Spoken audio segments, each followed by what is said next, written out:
Alors, troisième période, 2008-2022. Ouais, on y est. Alors ce nouveau mot qui est arrivé, reuse, reuse, la réutilisation des eaux usées et des eaux dites non conventionnelles. Ils se sont tous posés, ils sont là. Julien Leroux, Yves Lévy, Philippe Sauvignet et Romain Carros. Donc je vais vous les présenter au fur et à mesure, évidemment. Et alors, cher Julien, prenez le micro, s'il vous plaît. Nous avons besoin d'un maître de conférence et qui est donc témoin de ces journées. Donc, parce que donc, bah oui, vous avez été là, vous aussi, maître de conférence à l'université donc Paris-Est. Là, nous sommes à Créteil. Ça change complètement de climat, hein. C'est pas pareil, hein. Donc voilà. On est dans le 9-4, au laboratoire eau, environnement et système urbain, donc ancien étudiant de l'ENSI de Poitiers. Vous avez reconnu des gens quand même ou pas là? Ah oui, Oui. évidemment. Ah bah voilà, quand même. Non, ça va, ils n'ont pas tous complètement changé, donc c'est déjà une très très bonne nouvelle. Dites-nous, alors je sais que vous travaillez aussi bien sur la séparation à la source des urines, etc. et tout ça. D'ailleurs, si vous voulez intervenir après, mais là d'abord votre témoignage par rapport à C'est ces sur les journées d'information de l'eau, l'importance peut-être souvenir de votre part. Alors sur les souvenirs, c'est vrai que moi ça correspond pile à mon début de carrière. Finalement, j'ai été diplômé de l'école en 2008, donc c'est pile le début de la période. Et puis j'ai participé à l'organisation de l'édition 2010. Et puis c'est à ce moment-là aussi qu'il y a eu quelques changements dans l'école, qui est passé NC Poitiers à l'époque. Moi j'étais diplômé de l'ESIP avant, et après c'est devenu l'NC Poitiers. Il y a eu aussi à ce moment-là, pour l'édition 2010 en particulier, je me rappelle, on avait beaucoup bossé sur la communication, on avait changé les logos, là que vous voyez là, le logo de l'Apten, je crois, il date de cette période-là. Et puis, mais après, alors pour revenir sur le sujet sur la réutilisation des eaux usées, ça c'est, il y avait eu quelques conférences déjà alors ça c'est assez remarquable finalement. Les premières JIO en 1974, il y avait une conférence sur le traitement tertiaire d'épuration des eaux usées avec un exemple de réalisation sur l'alimentation de l'île de Porquerolles. Et donc c'était du recyclage des eaux usées déjà à l'époque avec une filiale du CEA apparemment qui avait présenté ça. Et puis mais après ça s'est développé aussi au cours des années ce sujet-là. Et puis sur la dernière période, on en parle de plus en plus. Alors beaucoup pour des exemples de réutilisation dans des collectivités pour de l'irrigation, sur des golfs, sur des différentes cas d'irrigation. Il y avait eu une conférence, on avait noté sur les comparatifs des cas français et tunisiens pour la réutilisation en agriculture, en irrigation en agriculture. Et puis ces dernières années, on a évidemment les projets qui sont un peu différents comment dire, pour l'irrigation. On a entendu parler du projet Jourdain ces dernières années, là. Et donc, On va y revenir, voilà. effectivement. Donc, cher Philippe. Donc, là-dessus. Non, mais alors, ce qui est intéressant aussi, ce que vous venez de dire, moi j'ai envie de rebondir là-dessus. On a quand même sacrément aussi à apprendre de la part des pays du Maghreb, de la part peut-être de pays aussi africains, sur ce genre sur l'utilisation de l'eau. Parce que, on le disait, jusqu'à présent, l'eau coulait du robinet, les gens ne savaient pas d'où elle venait. Bon, c'était très bien, c'était l'époque de l'abondance. Donc, youpi, merci pour Veolia, etc. Mais maintenant, ce temps-là, donc, il est terminé. On a à apprendre, justement, de ces pays. Est-ce qu'il y a voilà, des échanges qui se passent aussi Ah oui, c'est ça, on a des gens qui viennent de temps en temps, ouais, pour ouais, présenter leurs pratiques sur ces pays-là, oui, donc c'est des pratiques qui sont, oui. Mm. ouais, ouais. Et puis on s'inspire, oui, même au niveau recherche, on travaille, il y a beaucoup de chercheurs qui travaillent sur ces sujets-là, voir l'impact des polluants qui passeraient dans les cultures, dans les salades, etc. Donc oui, il y a beaucoup de partenariats. Ouais. Sur le low-tech, je sais que vous travaillez donc là-dessus. Donc, est-ce que Oui, alors ça c'est plus ce que vous disiez sur la réutilisation, plus la récupération à la source des urines. C'est un sujet sur lequel on travaille beaucoup au laboratoire eau, ouais. environnement et systèmes urbains dans lequel je travaille, et notamment avec les chercheurs de l'école des Ponts, Fabien Escudier, qui mène le programme OCAPI, c'est optimisation des cycles de l'azote, du phosphore, voilà, en ville et puis dans le monde, on va dire, parce que on a besoin de trouver des alternatives pour éviter de gaspiller ces nutriments, l'azote et le phosphore, qui sont finalement Gratos. ouais, c'est ça. Et puis issus, alors qui nécessite quand même de l'énergie pour les produire, puisqu'on a inventé il y a une centaine d'années, on va dire un peu plus, le procédé Haber-Bosch qui permet de capter l'azote de l'atmosphère. Oui. Et cet azote, ben, il passe dans les engrais, et ensuite, eh bien, on va utiliser les engrais en agriculture, on consomme tout ça, et puis ça part dans les stations d'épuration. Et dans les stations d'épuration, ce qu'on veut surtout faire maintenant, enfin, depuis un certain nombre d'années, c'est éliminer l'azote. Donc on le rebalance dans l'atmosphère pour faire C'est simple. cool. Tout ça en ayant consommé de l'énergie, en ayant consommé des produits chimiques, du De dingue. méthanol. Et ce cycle-là, il est un peu perturbé. Donc le cycle de l'azote, ça a été identifié comme une des limites planétaires, une des frontières planétaires qui aurait été dépassée. Là, on a évoqué tout à l'heure les micropolluants, c'est aussi des frontières planétaires qui seraient dépassées. Oui. Et le cycle de l'azote et du phosphore, c'est aussi un des cycles perturbés. Donc il faut essayer de trouver des solutions. Donc au laboratoire, on travaille beaucoup sur ce sujet-là avec des expérimentations. Il y a à Paris en particulier là depuis quelques temps, là, on a un quartier le quartier de Saint-Vincent-de-Paul là, qui se crée et qui va contenir 600 logements qui vont récupérer à la source les urines, les traiter et puis les réutiliser après en irrigation, surtout pour les parcs. Mais voilà, il y a pas mal d'expérimentations comme ça en France qui se montent localement. C'est marrant, c'est ce que je faisais quand on était petit avec mon. Je vous passais le micro, n'inquiétez pas, on va avoir du questionnement. Ce qu'on faisait dans le Tarn chez moi, donc mon grand-père il récupérait les seaux, etc. et tout, broyait un petit peu tout ça, et puis hop, on y allait, et puis puis j'en ai encore vivant, c'est incroyable. Donc non, mais il aurait pu être ingénieur, c'est une plaisante, mais c'est vrai mais ouais, mais c'est ça, c'est qu'on est à la fois dans des trucs de bon sens, mais heureusement qu'il y a quand même de la recherche depuis et qu'il y a aussi de la science et de la technique qui vient quand même renforcer tout ça, parce que le bon sens c'est bien, mais enfin c'est pas toujours suffisant.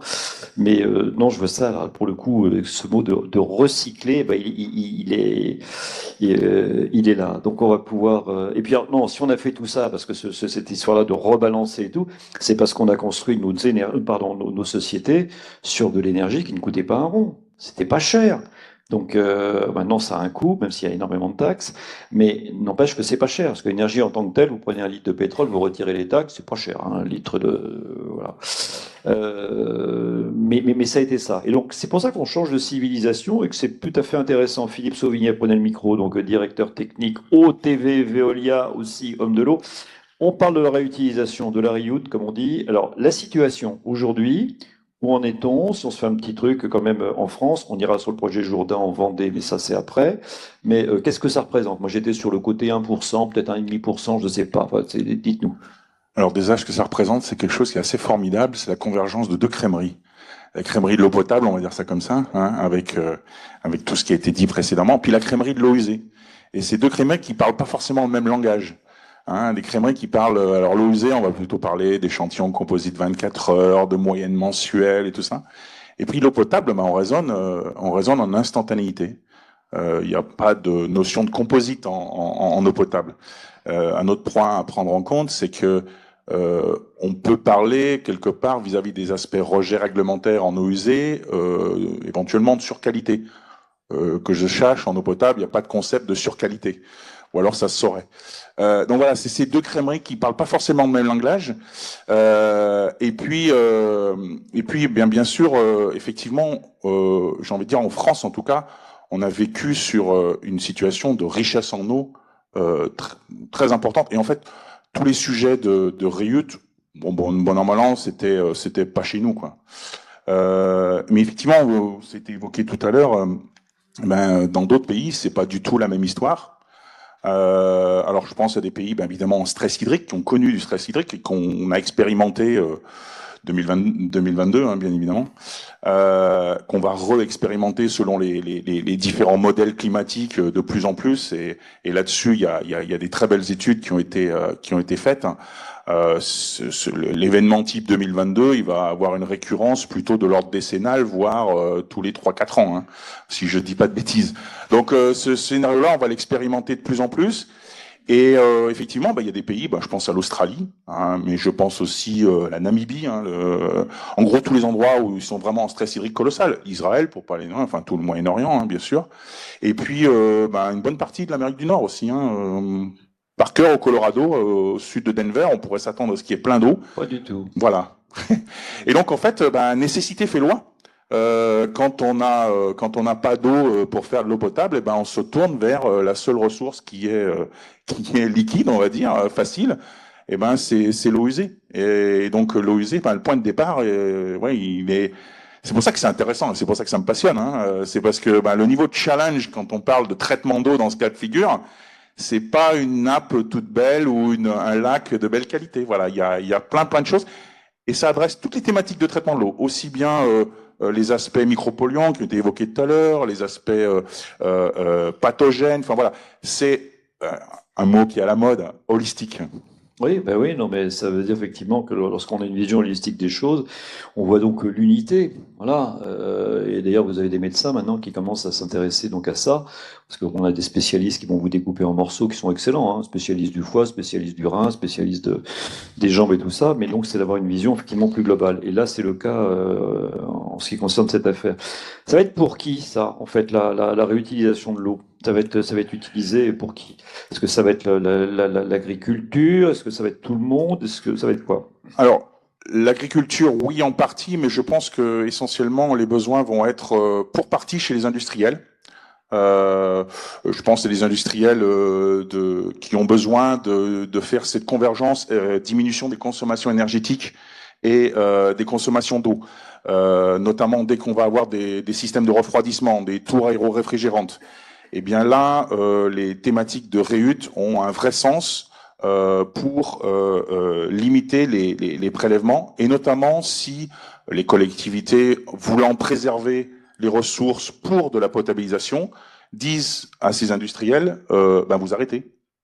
Et dans ce cas-là, on fait quoi? Et il y a déjà eu des cas de figure. En 2022, Lactalis, pour pas les nommer, mais d'autres ont été impactés comme ça, où on leur a dit, vous, l'année prochaine, vous diminuez vos prélèvements de 200 000 mètres cubes. Et puis, vous, dans ce cas-là, qu'est-ce que vous faites? Option numéro 1, vous avez un système de REUT qui vous permet de continuer à faire fonctionner vos ateliers. Option numéro 2, vous arrêtez la beurrerie. Et puis, vous mettez des gens au chômage technique. Donc, je pense que les industriels vont avoir des gros besoins. Et puis, bien sûr, il y a les aspects collectifs. Là, et c'est là où l'intérêt de faire ça de manière via les entités publiques, c'est de recharger, de ressourcer des volumes d'eau, alors soit d'eau de surface, soit des nappes, et permettant ainsi de créer un cycle court du cycle de l'eau. Et donc de faire une ressource locale le plus facilement possible. Alors, il y a plein de challenges, hein. Mais en tout cas, c'est ce qui permet de limiter au maximum quand même les impacts énergétiques de tout ça. Et notamment en comparaison avec le dessalement, par exemple. Alors moi, je reviendrai aussi après sur les aspects santé. Hein, donc, nous avions on a évoqué un tout petit peu l'ARS là-dessus, mais enfin, ils sont quand même extrêmement vigilants donc sur ces sujets, l'ANSES aussi. On va y revenir, hein, Philippe. J'oublie pas hein, la question là que tu avais levé la main, donc je t'oublie pas, n'ayez pas peur, il y aura le temps. Hein, il y aura du temps de questionnement pour nos amis, je le dis aussi, des différentes tables rondes. Hein, si vous souhaitez reposer des questions aux autres, charbon. Je sais pas comment on allait le faire, ça allait dépendre du temps, mais là, on s'en sort pas trop mal. Un chercheur, Yves Lévy, professeur honoraire de santé publique et santé environnementale, donc à Paris-Saclay, membre de l'Académie de médecine, de pharmacie, des technologies, qui a un formidable recul sur aussi tout ça. Donc, vous avez énormément travaillé sur les micropolluants, donc aussi émergents. Vous avez présidé le comité d'experts de l'eau de l'ANSES. C'est quand même aussi un très bel établissement. Ça a été présenté chez nous, les gens connaissent pas, hein, réutilisation de l'eau, vous dites reuse, bon c'est très bien, grand public qui commence vaguement à comprendre et se dit c'est formidable, on va avoir une solution merveilleuse, la clé en main qui arrive et on va pouvoir consommer comme avant. Bon, dites-nous quelles sont vos réflexions, cher Yves, sur ce sujet de la réutilisation donc de l'eau. Est-ce qu'il y a eu vraiment des débats là-dessus? C'est parti comment cette affaire? Alors attends, avant d'aborder, d'abord un grand remerciement au JIE et à toute l'équipe, à Bernard, à Bertrand, à Béatrice et petite pensée aussi à Christina, parce que franchement, moi qui ai vécu pas mal d'années Et quand je suis parti à la retraite, j'avais tous les petits bouquins des JE étalés sur une étagère. Et c'est vraiment un lieu unique en France Ouais, moi, j'avais pas les d'échange, mêmes. comme on l'a évoqué tout à l'heure, entre le monde académique, le monde industriel et tout. Et on a quand même quelques politiques, merci d'être resté, et il en faudrait beaucoup plus. Pourquoi je fais cette intro? D'abord, c'est pour remercier les JE pour ce qu'elles sont et ce qu'elles apportent. Et aussi parce que là, on est en train d'évoquer, alors le problème c'est que vous avez presque fait la conclusion tout à l'heure, on est en train d'évoquer ce problème du dialogue entre la science, la technologie et les politiques. Et malheureusement, on n'a pas assez souvent les politiques qui viennent écouter ce qu'on est en train de raconter ici. Parce que globalement, ça fait rigoler tout le monde. D'abord, l'utilisation des eaux usées et pas la réutilisation, parce qu'on l'a pas déjà utilisé avant. Parce qu'il y a plein de gens dans le monde qui font ça depuis très longtemps, et pour eux, c'est pas un problème. Leur problème à eux, c'est de le faire sans contaminer les populations. Parce qu'il y a des pays où on fait de l'utilisation d'eau usée, mais alors c'est pratiquement l'irrigation brute, et donc les gens sont tous malades, donc c'est pas terrible non plus. Donc c'est parti il y a quelques années dans une grande campagne politique d'un président, enfin d'un futur président qui, se baladant du côté de Toulouse, a dit oh, j'ai trouvé la solution géniale, on m'a dit il faut faire de l'utilisation d'eau usée, oh, on va développer ça, c'est fabuleux. Et puis c'est parti en vrille, si j'ose dire, avec derrière des gens qui en ont fait une espèce de mise en exergue comme si c'était la solution d'avenir, quoi. Alors que c'est une des solutions à l'ensemble de notre problème. Donc, quand on est pragmatique, on se dit, mais une société qui mange ses déchets, c'est pas une société qui va vivre très longtemps. C'est pas possible. Donc, heureusement qu'on a des technologies, on a de l'argent pour l'instant, de moins en moins, mais on en a pour être capable de faire en sorte que ça soit pas trop catastrophique. Mais là, on entend parler la notion de risque. Et donc, qu'est-ce qui s'est passé?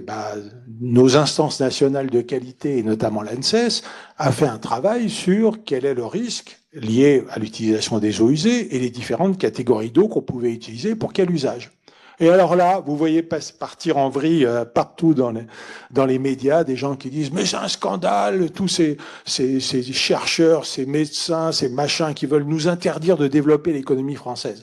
Comme si l'utilisation des eaux usées avait été le grand truc fabuleux.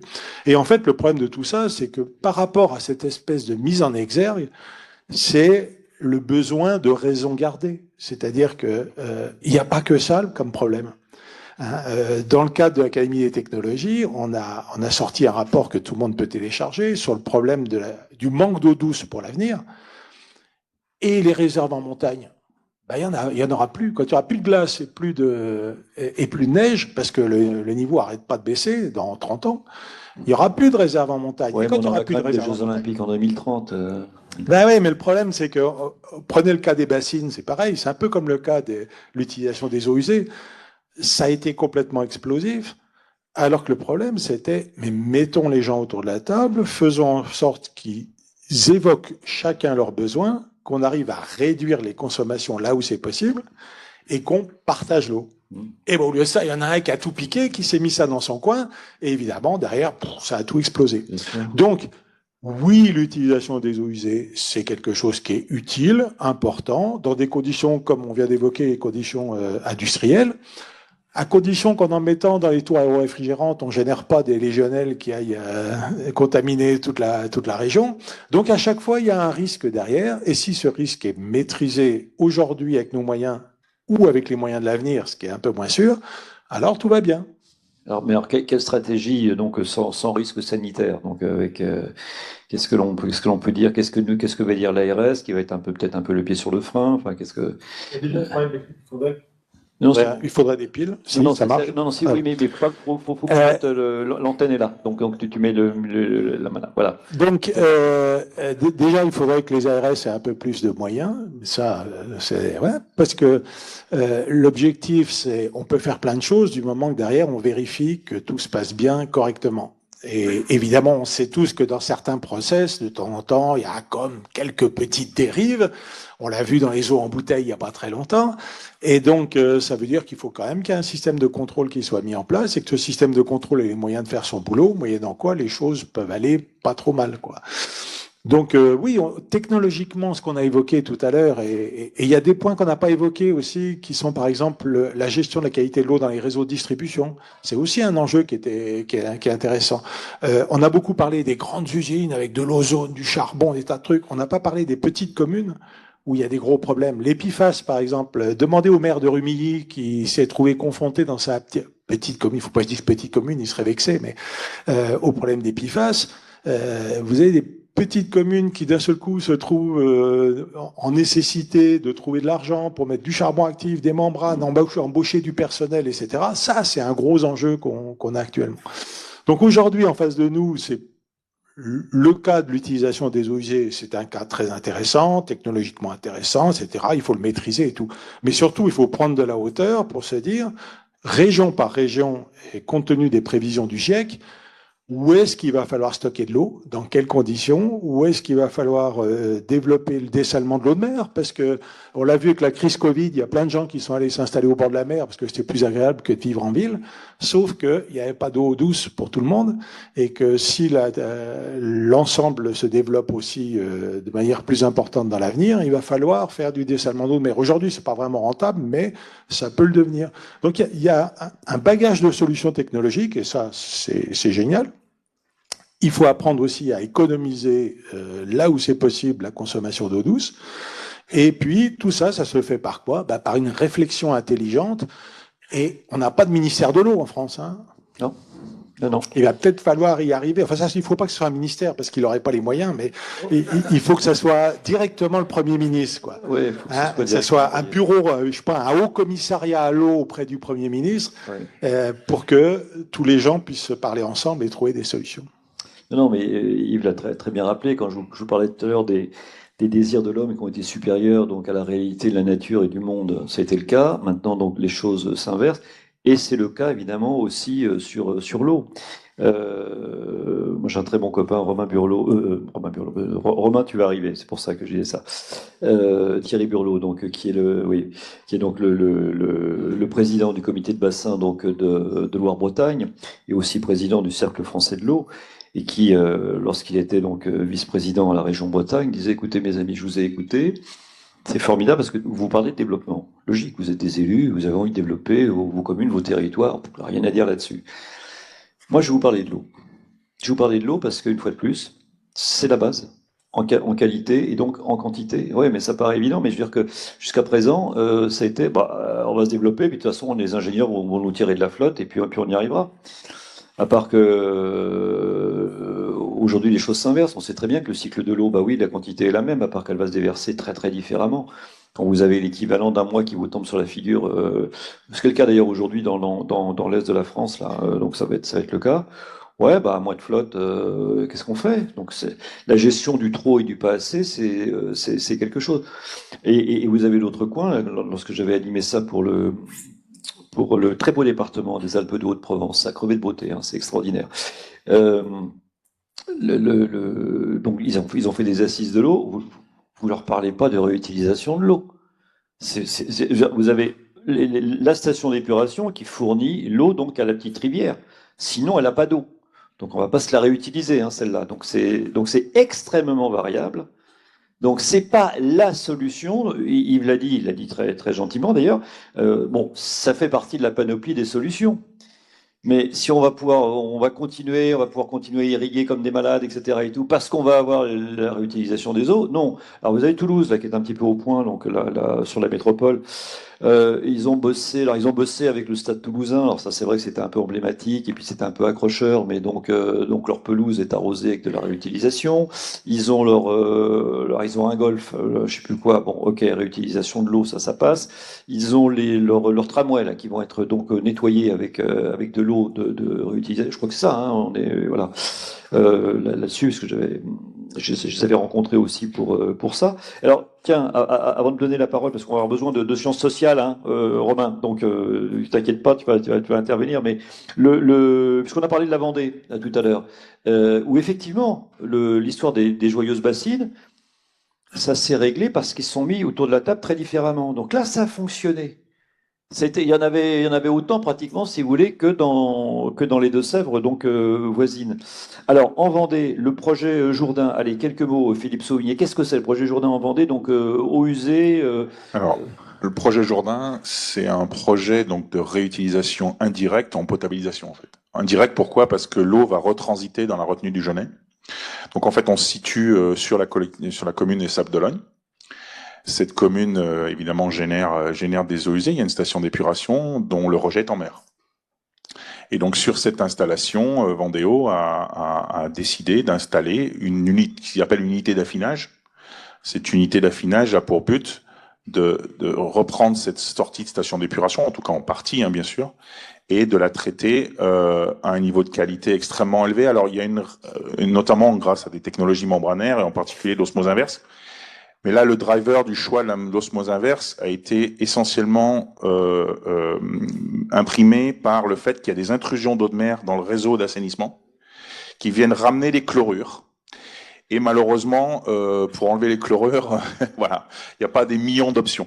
Mais en tout cas, voilà, cette installation va permettre à terme de faire un apport hydrique dans le Genêt qui pourrait, selon les périodes et la pluviomité, représenter jusqu'à 90% de l'apport hydrique dans la retenue du Genêt. Donc à terme, pour l'instant, on est sur un démonstrateur à 150 m3 qui est censé passer à 600 m3 à l'horizon 2027. Bon, donc voilà, ce qui nous importe, c'est de voir, de toute façon, expérimentation. Et puis, même si on se loupe, vous savez, en France, c'est toujours ça, on dit, ah, on se loupe, ah, vous avez fait une erreur et tout ça. Mais non, on apprend tous de nos erreurs. Hein. D'autres pays, c'est incroyable. Ils expliquent pourquoi ils se sont trompés et pourquoi le fait de s'être trompé les a améliorés et ils ont avancé. Tandis que chez nous, ah, ben, c'est pas bien. Romain Carros, chercheur à l'APESA. Alors, nous avons besoin, voilà, d'un docteur en géographie environnementale et d'aménagement du territoire. Donc, vous êtes chercheur donc, à l'APESA. Alors, c'est un centre de transfert donc, de la région Nouvelle-Aquitaine, chérie, spécialisé dans l'accompagnement de la transition écologique des territoires, donc par des approches. Alors, les différentes approches, vous pourrez éventuellement nous en parler, mais voilà. Dans ce contexte donc extrêmement accru de partage de l'eau, hein, je revenais là sur une métaphore là-dessus, mais elle n'était pas complètement fausse, en mettant 10 personnes autour du même verre. Alors là, qu'est-ce que l'on peut dire? Parce que là, on a cette réutilisation, mais pourquoi et dans quelle mesure donc la réutilisation des eaux usées, est-ce que ça s'inscrit dans une promesse, on va dire, technico-politique, politico-technicienne? Qu'est-ce que vous observez par rapport à cela? Oui, tout d'abord, merci aux organisateurs de faire venir des sciences sociales. Je pense que juste pour qu'on en a parlé, hein. qu'on a parlé un petit peu d'historique sur le sujet, en sciences sociales, on a un petit peu de retard. On s'y met, notamment pas mal de chercheurs de Montpellier, de l'INRAE qui commencent des travaux dessus, le PEPR One Water. Donc, c'est, j'espère, un appel et des débuts de travaux interdisciplinaires, je pense, qui sont nécessaires sur le sujet. Promesse, oui, je pense que c'est important de penser cette reyout en tant que promesse pour en anticiper les débats, les enjeux sociétaux qui pourraient arriver. Promesse technico-politique parce que elle est arrivée surtout en termes de politique publique après les sécheresses de 2022, où on a souvent ce qu'on aime appeler en sciences sociales un peu une gouvernance incantatoire qui s'installe, c'est-à-dire on fixe des chiffres, 1000 projets en 2027, une multiplication par 10 des volumes pour 2030, et c'est souvent des chiffres qui, s'ils ne sont pas atteints, peuvent exacerber des controverses ou des débats. Premier point. Deuxième point, c'est que cette rélutte dans certains territoires et chez certains acteurs maintient un mythe de l'abondance de l'eau qu'on a développé à travers différentes techniques et différentes politiques publiques depuis surtout les années 50.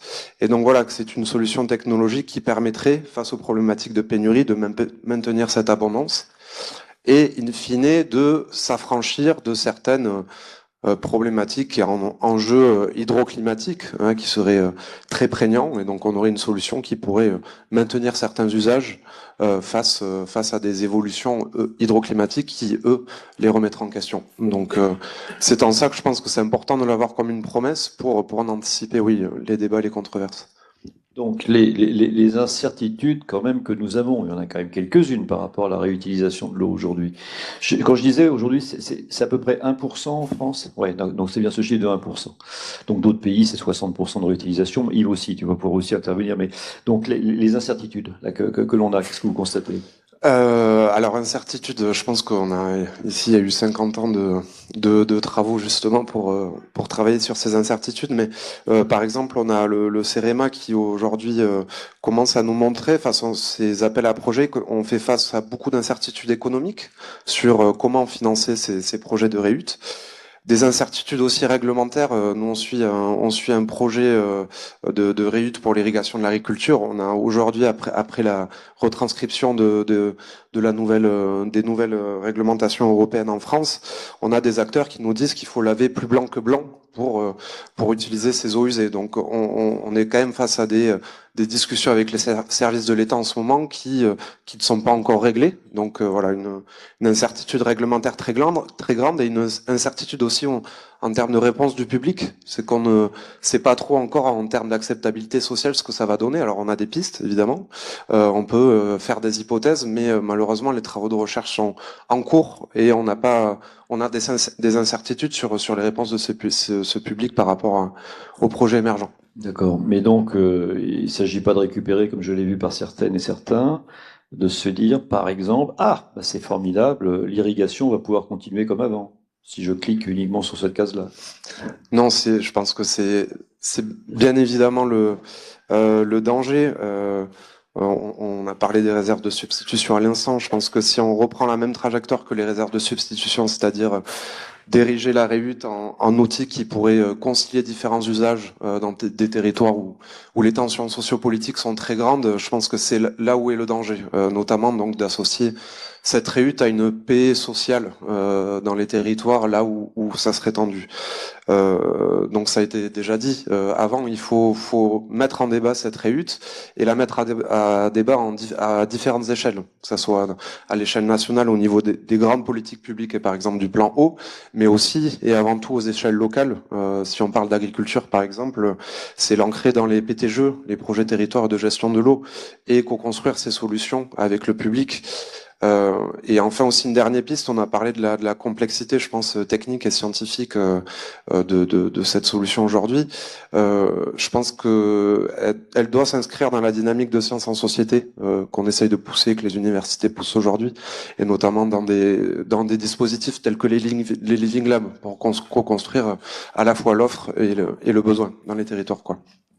Donc, ne pas faire fi du débat, parce que ça, on l'entend hein, dans ce que vous dites aujourd'hui sur ces sujets-là, pour pas que ce soit quelque chose, évidemment, une fois de plus, qui va descendre, paf, qui va tomber donc sur les campagnes, sur les régions, etc. Donc, le débat, on ne doit pas y couper. Et non, puisque ça exacerbe les positions et qui plus est les positions politiques et idéologiques. Si on fait fi du débat et qu'on est sur une technique qui s'impose de manière descendante. Donc il faut la mettre en débat. Et surtout, et ça a été évoqué, c'est que c'est une solution technique parmi d'autres solutions techniques, mais c'est une solution technique aussi qui peut entraîner des verrouillages technologiques. C'est-à-dire que si on met en place de la réutilisation des eaux usées dans un territoire pour l'irrigation de l'agriculture, ça va être difficile de changer de pratique ou de réfléchir à d'autres modes de vie ou à d'autres horizons sociétaux dans lesquels on pourrait s'inscrire face aux problématiques de pénurie d'eau. Donc la mettre en débat, c'est essentiel et la ancrer dans des stratégies de territoire d'adaptation au changement climatique face à la pénurie d'eau. Alors, est-ce que c'est aussi économiquement rentable? Aujourd'hui, non, on n'est pas là-dedans, mais économiquement acceptable, parce que derrière tout ça, ça va être quand même de l'argent public, mine de rien. C'est-à-dire que ça va être nos chères agences de l'eau qui sont des bras financiers donc de l'État en ce qui concerne l'eau, donc créées en 1964, me semble-t-il, pour les 6 agences de l'eau. Alors là, formidable invention. Hein. Pour une fois, on s'est affranchi du côté administratif. De la découpe, on va dire, des découpes administratives des départements. 6 grands bassins versants avec des sous-bassins, avec le langage incompréhensible pour le commun des mortels, les stages, les sages, interroger les copines, les copains, qu'est-ce que c'est que j'ai ma pie, enfin, ils savent pas. Bon. Non, mais on peut pas leur en vouloir. C'est un millefeuille de folie. Moi, la gouvernance de l'eau, j'ai toujours pas comprise. Mais enfin bon, ça c'est normal. Non, mais je crois que c'est ça. Oui, bon, bref. Non, là, je suis sous le regard autorisé quand même de Philippe, même si in fine c'est le préfet, la préfète qui va donner son coup de tampon, bah, je suis désolé, ça va être l'eau potable qui va être prioritaire. Les irrigants, vous allez me faire moins 25%. Les industriels de chez Béni, vous avez assez de temps. Et c'est ça se termine comme ça. Alors que l'eau, quand même, c'est quand même une notion de partage. Oui, je parlais des financements là. C'est quand même les agences de l'eau qui ont. Non, voilà, Alors, Yves, je sais pas. pour, pour, pour tous les, alors déjà oui, de base c'est les citoyens par rapport évidemment au système de redevance, etc. Tout à fait. Oui, non, mais quand je dis agence de l'eau, c'est qu'on a expliqué, j'ai oublié d'expliquer que derrière, quand vous retournez votre truc, en gros, de toute façon, le citoyen lambda, il va payer, allez, 9 dixièmes ou 8 dixièmes, hein, Mm. et après industriel, et puis l'agriculteur. Citoyens par ailleurs qui sont les Vous allez payer moins pour représentés au comité de bassin de l'agence. Mais alors en tout cas je m'y connais moins dans les autres usages. Pour l'usage agricole, on est sur le même système de financement par exemple que les réserves de substitution, c'est-à-dire que les porteurs de projets visent les 80% de taux de subvention, sinon tout simplement le projet n'est pas viable économiquement parlant. Donc ça c'est le premier point. Je sais qu'en ce moment les agences de l'eau sur certains cas peuvent être un petit peu embêtées, puisque si on parle sur les questions quantitatives, s'il y a substitution totale des volumes autorisés par la REUT, les agences de l'eau, elles visent 80%, mais en contrepartie disent vous baissez de 30% vos prélèvements. Là, avec la REUT, des fois on va sécuriser un montant d'eau qui ne va pas baisser, donc on va sécuriser X mètres cubes pour les exploitations agricoles avec 80% d'aide publique. Donc ça, c'est aussi des incertitudes réglementaires du moment qui vont être, je pense, réglées dans les prochaines années par rapport aux modalités de financement. Ça va être vraiment du politique, hein. Tout à fait. Ça va être du rapport de Yves. Je t'en prie. Non, mais ce qui est passionnant sur ce thème, c'est que on voit que ça peut pas être quelque chose de descendant. C'est-à-dire que c'est pas un gouvernement qui va faire toute la politique de l'eau en France, parce que la connaissance locale, elle est locale. Et donc, ce qui est merveilleux, c'est qu'on a quand même un potentiel colossal en France. Moi, j'ai connu l'époque où on évoquait l'école française de l'eau, qui rayonnait au niveau international, d'abord avec les agences de l'eau, mais aussi les grandes entreprises et les technologies qu'on a. Et donc, on a beaucoup de réflexions locales, même si parfois j'ai vu des gens qui étaient incapables de dire quels étaient les grands postes de consommation d'eau dans leur commune, par exemple. Ils savaient combien ils consommaient au global, mais la répartition pour laver les camions, les routes, tout ça, ils savaient pas du tout. Donc, il y a déjà un potentiel de dialogue, de discussion à travers les comités de bassin, enfin beaucoup d'instances locales.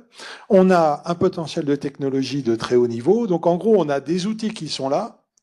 Et puis, on voit la catastrophe qui arrive devant, qui même déjà là, du manque d'eau douce. Et puis, vous en entendez parler quelque part, il y a quelqu'un qui essaye de prévoir tout ça pour notre avenir. C'est calme. Alors, pas localement, mais au niveau du pays, et sans parler du territoire d'outre-mer. Je vous rappelle quand même, on l'oublie souvent, qu'à Mayotte, on a distribué de l'eau non potable ces derniers temps quand même. Hein. Donc, il faut aussi ne surtout pas oublier les territoires d'outre-mer. Ouais. Donc, c'est ça qui nous manque là. C'est aujourd'hui, il faut accélérer sur cet aspect-là, parce qu'on peut plus dire on n'a pas les moyens. On a les moyens, on a les intelligences, mais il manque le dynamisme. On fait une politique énergétique, on fait une politique de la défense, une politique globale de l'eau. J'ai du mal à la voir. Je reviens là-dessus, ça va être le socle de toute décision donc de demain.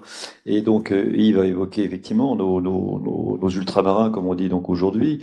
La gestion de la flotte, vous regardez ça en Guadeloupe, c'est une cata. Moi, j'y suis revenu il y a pas si longtemps. Alors, au-delà du fait qu'ils ont 70 ou 80% de leurs tuyaux qui sont à moitié crevés, donc il y a ça qui joue. On a fait pas mal de progrès d'ailleurs là-dessus. Là, les canalisateurs là, sont très contents parce qu'ils y ont été. Il y a des endroits d'ailleurs effectivement où vous avez des départements ou bien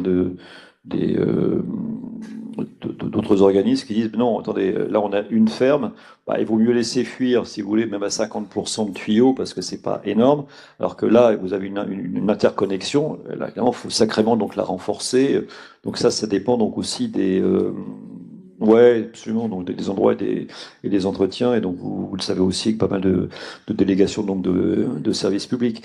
Alors voilà, on a ces trois thèmes. Non, je suis content parce que là on va avoir les questionnements. Donc ça va être bon. Là tu vas pouvoir poser tes questions. Euh, je savais pas si j'allais ouvrir honnêtement parce que je voyais le temps qui passait après chaque table ronde. Mais là ça va. On a notre temps donc pour vous aussi. Donc vous avez parfaitement le droit de revenir sur le droit, comme j'y vais. Allez-y, exprimez-vous donc sur les différentes tables si vous le souhaitez. Si vous parlez de l'ozone, charbon, des membranes, de la réutilisation, des faits de société, des faits plus chimiques, scientifiques. Joie, bonheur, exprimez-vous, vous qui allez organiser donc les futures journées d'information de l'eau. Vous savez pas encore, mais un jour, c'est vous qui serez là en train de dire ah bah je me souviens très très bien, il y avait un mec de France Inter qui disait ceci cela. Allez, on te passe le micro. Alors, oui, qui c'est quel micro? Là, c'est vous qui allez faire du sport. Allez, on avait notre jeune qui avait levé la main, extrêmement patient. Ouais, il faut remonter. Ah ouais, il faut remonter là. Oui, oui. Là, vous allez faire 1,5 km là pendant cette partie-là. Salut jeune homme. Salut, merci. Alors, plusieurs questions qui me viennent en tête, mais la première qui m'est venue et qui m'a fait lever la main, c'est par rapport à donc ce quartier qui se trouve à Saint-Vincent. Est-ce que vous pouvez m'en dire un peu plus sur l'expérience qui est menée dans ce quartier?